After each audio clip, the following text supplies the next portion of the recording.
FIFA World Cup 2026 last semi final മത്സരമായിരുന്നു കഴിഞ്ഞ ദിവസം നടന്നത്. ഏറ്റവും കൂടുതൽ ആരാധകരുള്ള രണ്ട് വമ്പൻ ചാമ്പ്യന്മാരായ ടീമുകളാണ് കഴിഞ്ഞ ദിവസം ഏറ്റുമുട്ടിയത്. ഒന്ന് ഇംഗ്ലണ്ടും ഒന്ന് അർജന്റീനയും ആയിരുന്നു. 2 ഗോളുകൾക്ക് അർജന്റീന മുന്നിൽ നിന്നുകൊണ്ട് ഇംഗ്ലണ്ടിനെ തോൽപ്പിക്കുന്ന ഒരു കാഴ്ചയാണ് നമ്മൾ കണ്ടത്. അപ്പോൾ അവരുടെ സ്കോർ നോക്കുകയാണെന്നുണ്ടെങ്കിൽ 1-2 ആയിരുന്നു. ഇംഗ്ലണ്ട് 1ഉം അർജന്റീന 2. അപ്പോൾ നമുക്ക് നേരെ മാച്ചിലേക്ക് പോകാം. അപ്പോൾ ഫസ്റ്റ് ഗോൾ വരുന്നത് ജോർഡൻ്റെ വക 55-ാമത്തെ മിനിറ്റിൽ ഇംഗ്ലണ്ടാണ് ഫസ്റ്റ് ഗോൾ അടിക്കുന്നത്. പിന്നെ നെക്സ്റ്റ് ഗോൾ വരുന്നത് 85-ാമത്തെ മിനിറ്റിൽ അർജന്റീനയ്ക്ക് വേണ്ടി ഫെർണാണ്ടസും പിന്നെ 92-ാമത്തെ മിനിറ്റിൽ മാർട്ടിനസുമാണ് അർജന്റീനയ്ക്ക് വേണ്ടി 2 ഗോളുകൾ അടിക്കുന്നത്. അപ്പോൾ മാച്ച് നോക്കുകയാണെന്നുണ്ടെങ്കിൽ ഫസ്റ്റ് ഹാഫ് വളരെയധികം ഗോൾ രഹിതമായി അവസാനിക്കുകയായിരുന്നു. 85 മിനിറ്റ് വരെ ഒരു ഗോളിന് പുറകിൽ നിന്ന ശേഷമാണ് നമ്മുടെ അർജന്റീന 2 ഗോളുകൾ തിരിച്ചടിച്ചുകൊണ്ട് മുന്നിട്ട് നിൽക്കുന്ന ഒരു കാഴ്ച കണ്ടത്.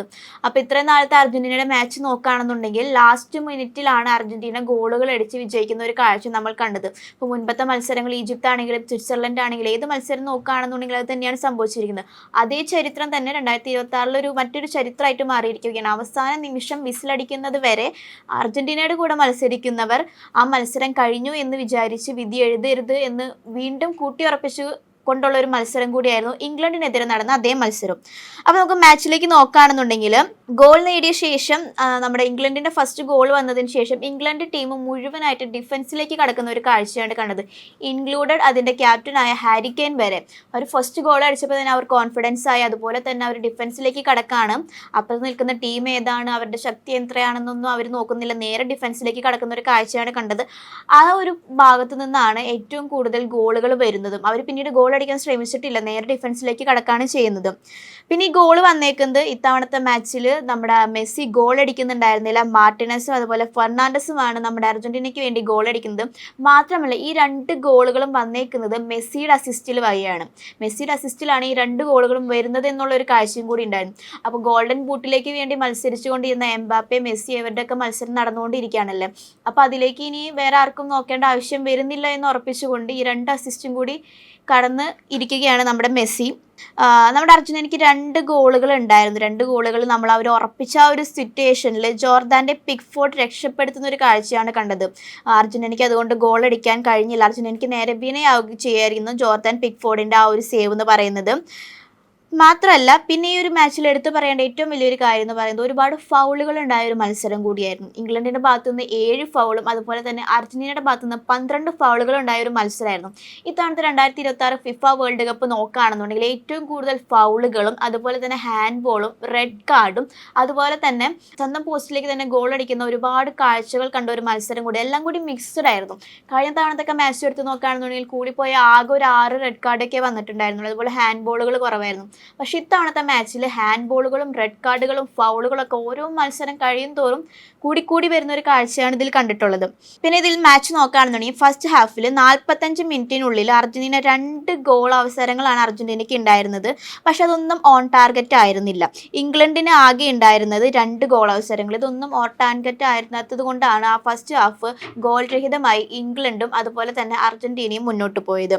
പിന്നെ മാത്രമല്ല ഈ ഒരു മത്സരം ഇംഗ്ലണ്ടിൻ്റെയും അർജന്റീനയുടെ മാച്ച് നടക്കുമ്പോൾ ഒരുപാട് മാറ്റങ്ങൾ ഉണ്ടായിരുന്നു. അതായത് ക്വാർട്ടർ ഫൈനലിൽ സ്വിറ്റ്സർലൻഡിനെ നേരിട്ട ടീമിൽ നിന്ന് ഒരു മാറ്റമായിട്ടാണ് അർജന്റീന ഇത്തവണ ഇറങ്ങിയത്. അതായത് റോഡ്രിഗോ ഡീപോളിന് പകരം ജുലിയാനോ സിമിയോണിയാണ് ഇത്തവണ അർജന്റീന ടീമിൽ ഒരു സബ്സ്റ്റിറ്റ്യൂഷനായിട്ട് വന്നിട്ടുള്ളത്.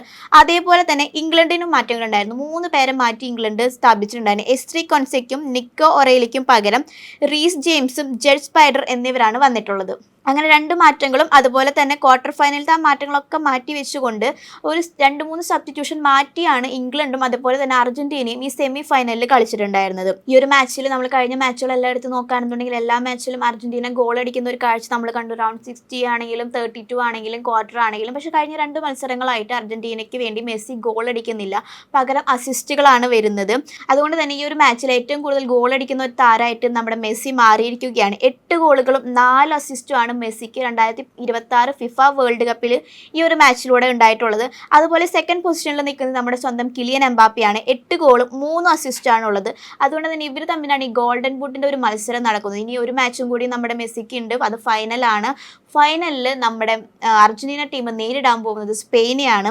അപ്പോൾ എന്താകും നമുക്കറിയില്ല. സെമി ഫൈനലിൽ നിന്ന് അവർ ഫൈനലിലേക്ക് കടന്നിരിക്കുകയാണ്. അതിൻ്റെ മത്സരം വരുന്നത് 2026 ജൂലൈ 20 രാവിലെ 12:30 മത്സരം വരുന്നത്. ഇതേ ടൈം തന്നെ ലാസ്റ്റ് സെമി ഫൈനൽ നടന്ന അതേ സമയത്ത് തന്നെയാണ് വരുന്നത്, ജൂലൈ 20 അപ്പോൾ നമ്മുടെ മെസ്സിയും അതുപോലെ തന്നെ മെസ്സിയുടെ സ്വന്തം അർജന്റീനയും സ്പെയിനും ഇറങ്ങുന്ന ഒരു മത്സരം കൂടിയാണ്. ആര് ജയിക്കുമെന്നുള്ളത് പ്രഡിക്റ്റ് ചെയ്യുന്നവരും അൺപ്രഡിക്റ്റബിൾ ആണെന്ന് നമുക്ക് പറയാം. കാരണം രണ്ടും അത്രയും വമ്പൻ ചാമ്പ്യന്മാരായുള്ള ടീമുകളാണ്. അപ്പോൾ എന്താകുമെന്ന് നമുക്കറിയില്ല.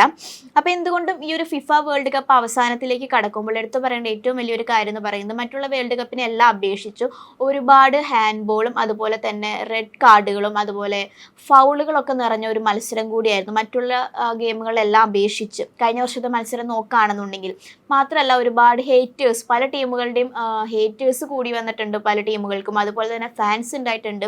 ഫാൻസുള്ള ടീമുകൾ നോക്കുകയാണെന്ന് ചെറിയ ടീമുകളായിട്ട് വന്നിട്ട് ഒരുപാട് വലിയ ഫാൻസ് സൃഷ്ടിച്ച് അവർ പകുതിക്ക് ചെന്ന് പോകുന്ന ഒരു കാഴ്ച വരെ നമ്മൾ കണ്ടു. അതിൽ എടുത്തു പറയേണ്ട ഒരു ടീമാണ് ക്യാപ്പ് വെർദെ, അതുപോലെ തന്നെ നമ്മുടെ സ്വന്തം നോർവേ, അതുപോലെ തന്നെ ഹാളൻഡിൻ്റെ നോർവേ ആണ്. അപ്പോൾ ഒരുപാട് പുതിയ താരോദയങ്ങളും അതേപോലെ തന്നെ പഴയ ടീമുകൾക്ക് അവരുടെ അതേ ശക്തി പ്രതിരോധ നിരക്ക് കൊണ്ടെത്താൻ കഴിയാതെ പല ടീമുകളും പിന്മാറുന്ന ഒരു അവസ്ഥ നമ്മൾ കണ്ടു. അത് തന്നെയാണ് നമ്മുടെ പോർച്ചുഗൽ ബ്രസീൽ ടീമിനെല്ലാം സംഭവിച്ചത്. അതുപോലെ പല ചെറിയ ടീമുകളും വളരെയധികം ഉയർച്ചയിലേക്ക് വരുന്ന ഒരു കാഴ്ചയും കണ്ടു. അപ്പോൾ എന്തുകൊണ്ടും വളരെ ശക്തമായ ഒരുപാട് എനർജറ്റിക് ആയിട്ടുള്ള മൂവ്മെൻറ്റ്സ് ഉണ്ടായ മത്സരം തന്നെയായിരുന്നു കഴിഞ്ഞ ദിവസങ്ങളായി ഫിഫ വേൾഡ് കപ്പ് നടക്കുന്നത്. അപ്പോൾ നേരെ ഫൈനലിലേക്കാണ്. അപ്പോൾ ഫൈനലിൽ എന്താകും എന്നറിയില്ല. ഫൈനലിലത്തെ റിസൾട്ടുമായി അടുത്ത ദിവസം പിന്നെയും കാണാം.